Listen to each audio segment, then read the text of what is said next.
ang paa anak, ganun. Ganun na. Diretso ang paa. Naka-pointed din. Inintay mo yan ha. Relax lang. Ganyan lang ha. Ang paa. Ha? Hindi nakabaluktot. Tingnan mo ang nakalak.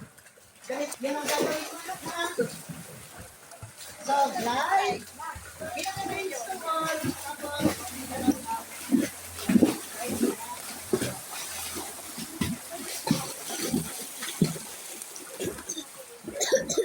anak, ganun o, ang paa.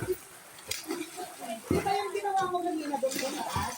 Oh, ganun lang yung gagawin. Ha? Ganun lang.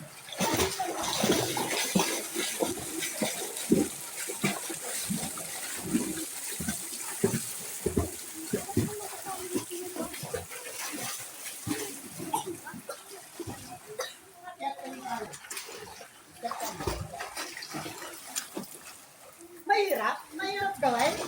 Ha? Mahirap? Mahirap ba? Mukhang madali naman. Ganun na